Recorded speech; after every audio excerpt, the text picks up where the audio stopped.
24/7. Let them take care of everything while you get better.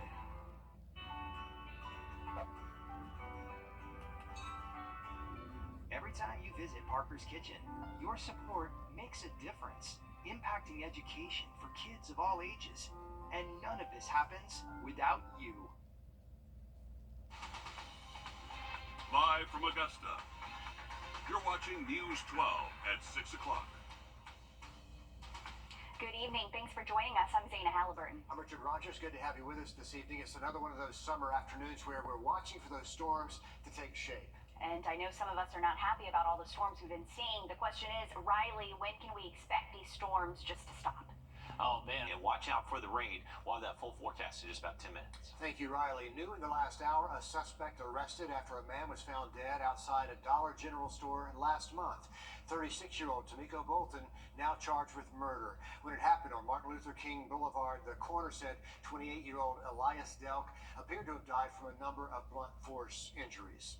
Grovetown police say a man faces charges in the death of his elderly father, found dead at what investigators call an uninhabitable home. Police were called to 40-year-old Peter Copeland's home last night on Howell Street. They say they found the 74-year-old dead in deplorable conditions. Copeland was the primary caregiver for his father and for another victim who was safely removed from the home.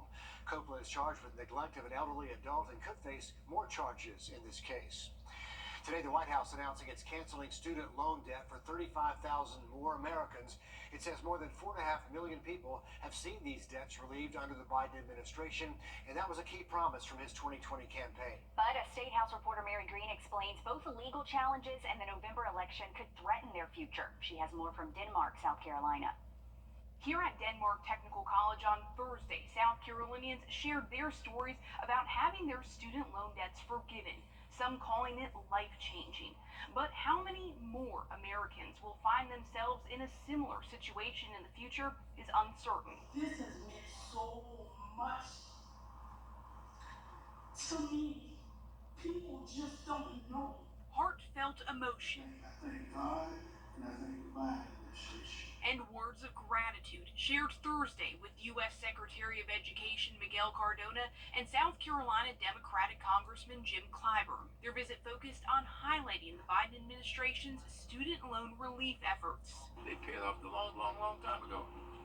They're being forgiven for this unfair, almost criminal, some may be criminal, debt on interest that they're still owed. It comes as South Carolina is among the Republican states trying to stop these efforts from continuing. The Biden administration is basically rewording a federal law to try to pay off all of this debt. So on legal grounds, we believe that it is incorrect, that it is unconstitutional and unlawful. South Carolina is one of the states fighting a Biden administration student debt relief push called the SAVE Plan, which was just halted in federal court Thursday and expected to be taken up by the U.S. Supreme Court. It's not the first loan forgiveness effort from this White House to face a legal challenge. Last year, the Supreme Court struck down an earlier relief policy, saying the Biden administration acted outside its authority. They are rewriting a federal law again, like they did before. I asked U.S. Secretary of Education Miguel Cardona why he believes they'll see a different outcome this time around. The Higher Education Act does give me the authority. Some of these folks who are fighting this have gotten debt relief themselves under the PPP program. Some of these folks are the same ones that support tax breaks for billionaires. I'll be damned if I'm going to step down. I'll be damned if I'm going to slow down my fight for these people that I just spoke to. And the other threat facing some loan forgiveness programs, of course, is the election. Some worry a victory by former President Trump would end the program. It's also worth noting some of these programs existed before Trump's presidency and are still in effect. New information tonight about 4 suspects in a deadly shooting. The Aiken County Sheriff's Office released these photos of that shooting on Edgefield Road in Belvedere yesterday. Security footage shows 3 men with guns out of an Infiniti SUV. They say those men shot 27-year-old James Wright Jr. and then took off heading toward I-20. All of this happened in broad daylight around 3 o'clock yesterday afternoon, and it made people in the area uneasy. Kennedy Payne spoke to some of them about what they saw and heard. Joby Sullivan lives just 2 blocks from where the shooting happened. She says she heard multiple gunshots. And I heard a rapid burst of shots and a brief pause, and then another rapid burst of shots. I guess somewhere between 20 to 30 shots between the two bursts. She says she was shocked to learn the news. And that's just not typical for one, this time of day, and two, just for this area in general. She also says there was a large police presence at the scene even hours after the shooting.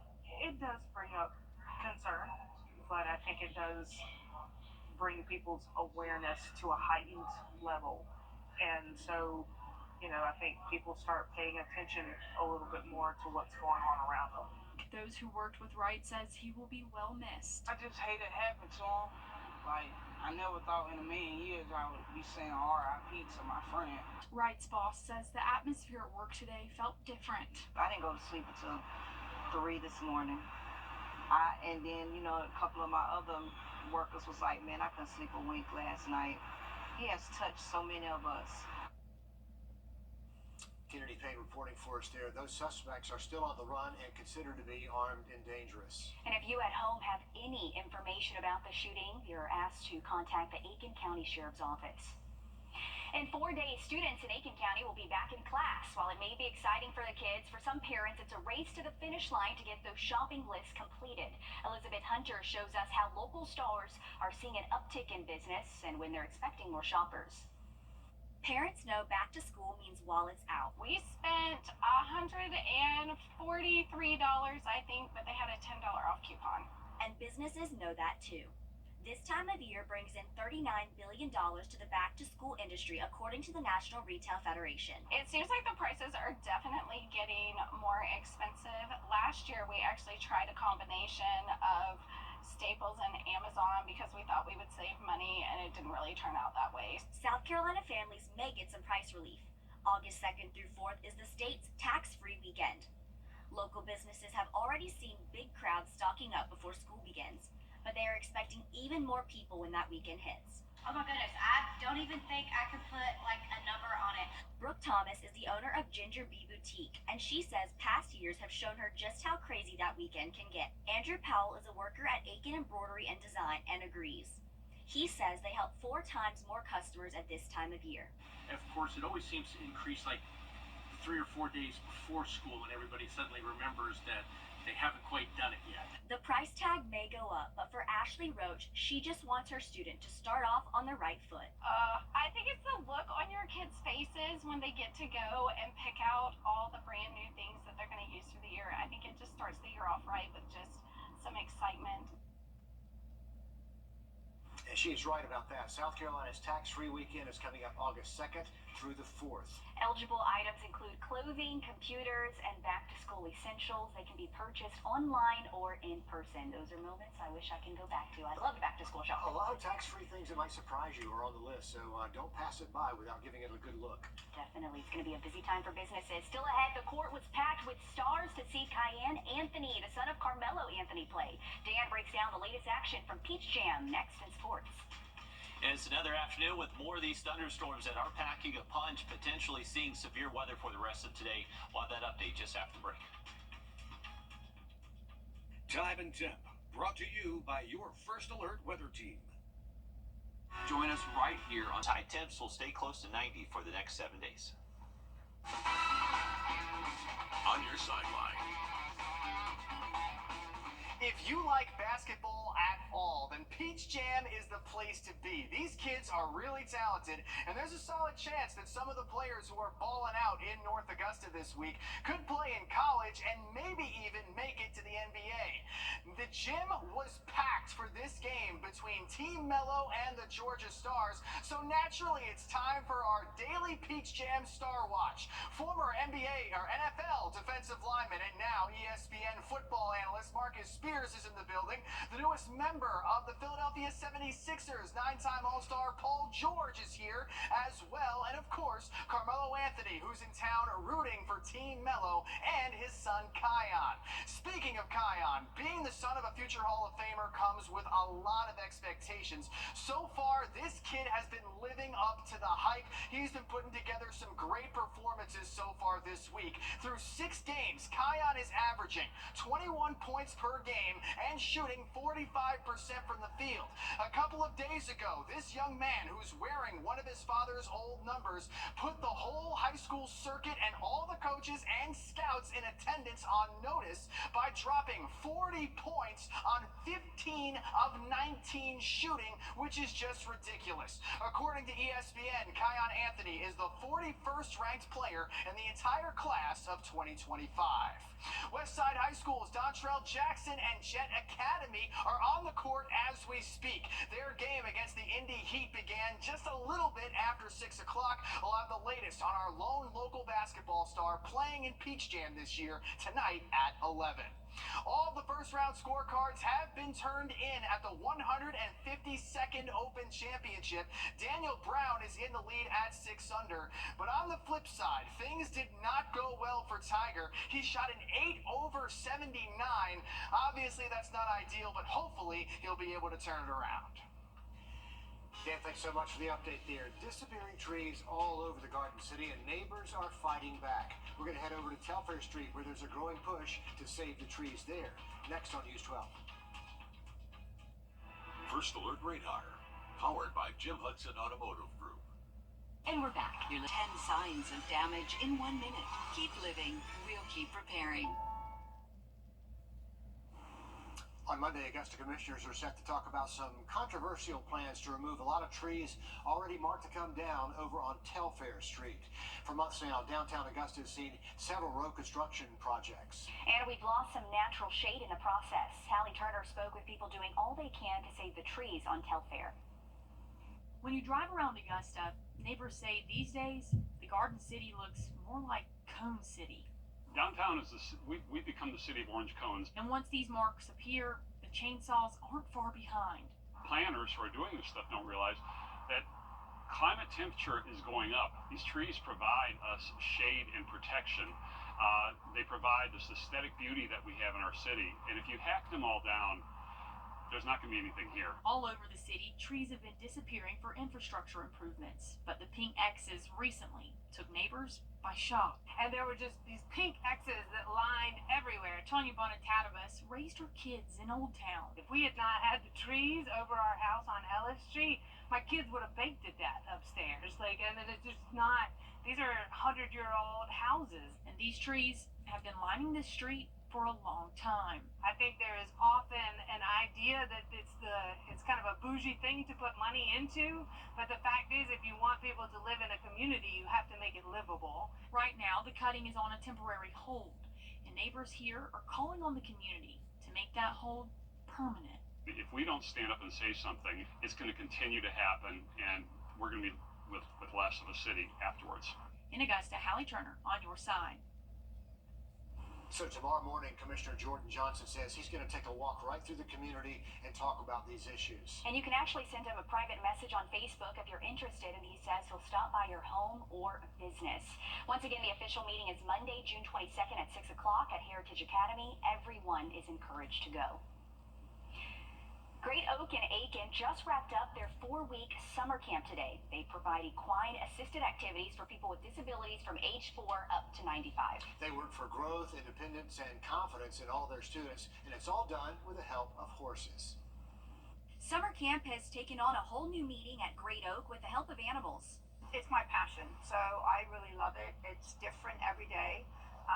We're working with animals and people, so we meet everybody where they are, including the horses. If they're not in the right mood, we have to adjust. If the kids are having a hard time, we have to adjust. Their goal is to empower people with disabilities, physical and emotional challenges, all while working closely with horses. Riders of all abilities were welcomed. And I think they teach all of our staff and volunteers something every day: being patient, being kind, being tough, being resilient, being brave. They also work with community groups to provide educational activities every day. 11-year-old Simon Carter says he enjoys riding horses. Because they're nice and I love all of the horses. Campers also take part in various art projects. They got creative with multiple different colors to create sand art. Eva Finnan says watching the improvements people make through their programs is absolutely phenomenal. Our students go from not being able to correctly walk up the ramp because of their gait, whether it's cerebral palsy or maybe an older person who's had a stroke, to coming off the horse and walking by themselves down the ramp, because that horse has exercised the same muscles as if they'd walked for half an hour. Great Oak is a nonprofit, so they rely heavily on donations to maintain their facility, care for the horses, and provide scholarships for their students.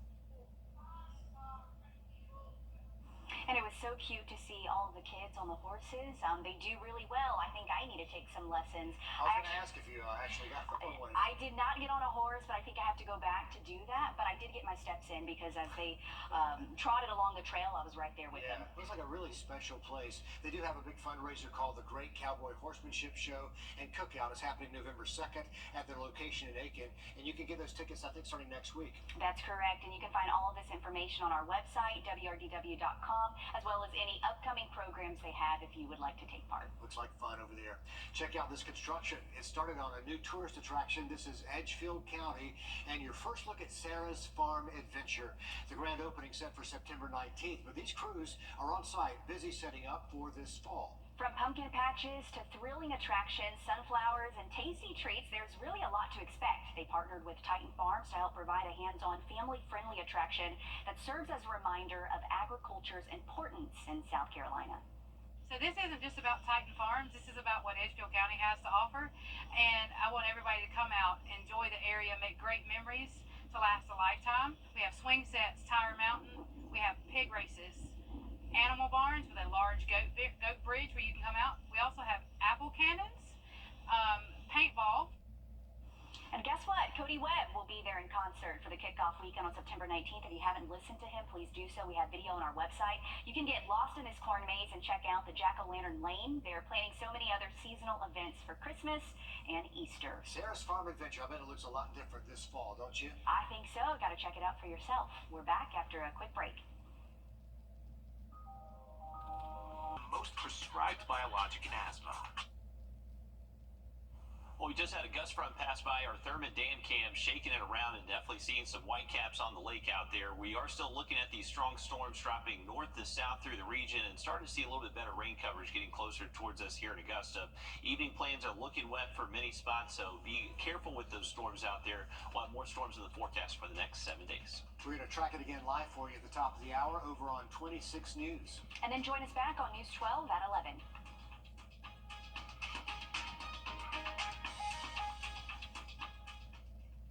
At the CBS Evening News, we focus on solutions, finding solutions to help people understand what are the right choices to make for you and your family. NAC trailer sales.